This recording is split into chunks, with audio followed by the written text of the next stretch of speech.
ورحمة الله وبركاته. النهاردة هنفرز الثوم بطريقة سهلة جدا جدا جدا، ولا ملح ليمون ولا زيت ولا هيغير لونه ولا هيأكسد منك خالص، بمكون جميل جدا وموجود في كل بيت، مش هتكلفي نفسك خالص. الثوم لازم تفرزي ولو كمية صغيرة جدا، لأن الثوم أساسا هيغلى، وكمان يومين كمان بعد شم النسيم مش هتعرفي تفرزي الثوم. ممكن تخزنيه لكن مش هيتفرز كمان. تابعي معايا الفيديو وحط لايك والاشتراك.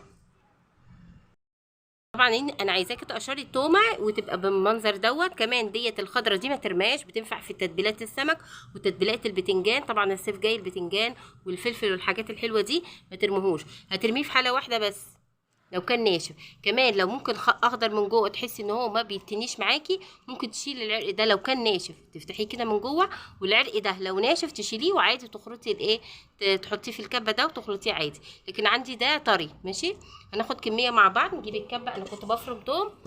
الكبه دي جميله جدا يا جماعه، ويا ريت اللي ما جابهاش يجيبها، والله هتوفر معاكي حاجات كتير جدا. هتجيبي بقى ايه، تحطي فين السكينه بتاعتها. بصوا يا دوبك بس، ولا هفصص ولا هعمل.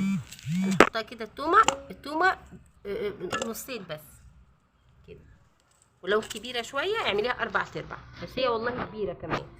حطي كده 3 توم، 3 روز توم، ووزعهم بس عشان ايه السكينه ما تتكسرش.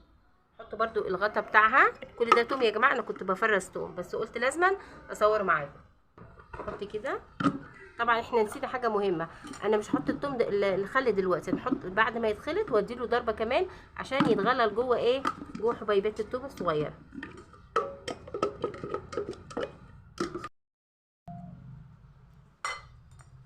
بس نوصل الفيشه.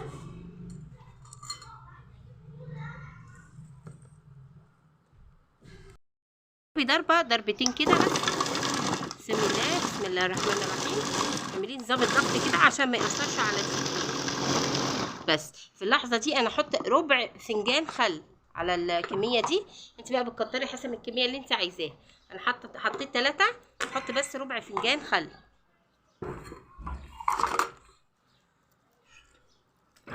ماشي. انا بقى لما اضرب بغلغل بقى كل الخل اللي موجود عندي.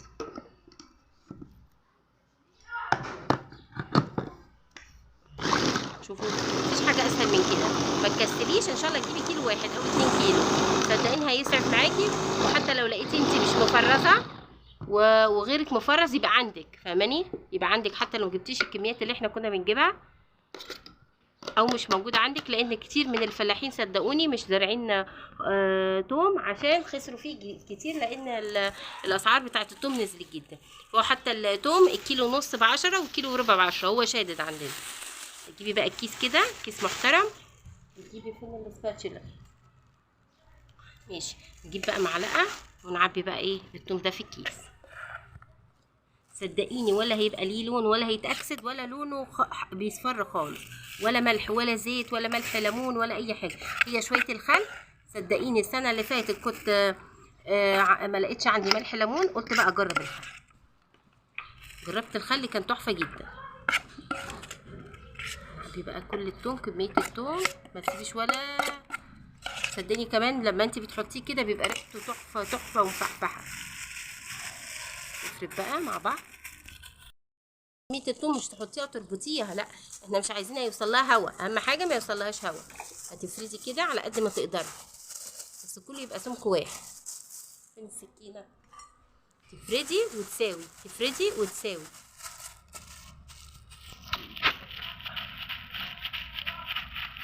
المنظر ده.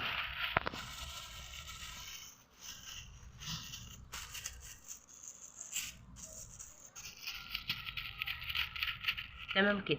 ماشي. طبعا قبل ما تقفلي الكيس بتعمليه بقى مربعات. المربعات دي انت تكسري مربع وتحطيه كده اكنك هتقطعي الكيس، مش عايزه بس علامات اي كلام ما يبانش. حسب بقى الكميه اللي انت بتحبيها في الثوم قد ايه. كل ده بعد كده بنفرغه. ما تقفليش الكيس وبعد كده تقسمي هيفرقع منك، لان في جوه الثوم ده بيبقى فيه ايه، هوا. احنا دلوقتي بنطلعه مع بعض. شوفي هو الكيس ما اتقطعش، بس ايه احنا بنعلم، لان لما تتفرز العلامات دي هتفضل موجوده، هتكسري مربع وتشتغلي منه في منتهى السهوله، ولا هتقشري ولا هتعملي. جربي بس طريقتي بالخل تحفه جدا. هتمسكيه بقى بالراحه، هتبداي تسحبي منه الهواء ويبقى جميل جدا. حطيه بقى في ايه، في طبق، حطيه في قعر الفريزر في الاول خالص، مش هيديكي اي حاجه. لو عجبك الفكره يا ريت تحطي لي لايك واشتراك فضلا وليس امرا، والسلام عليكم ورحمه الله وبركاته.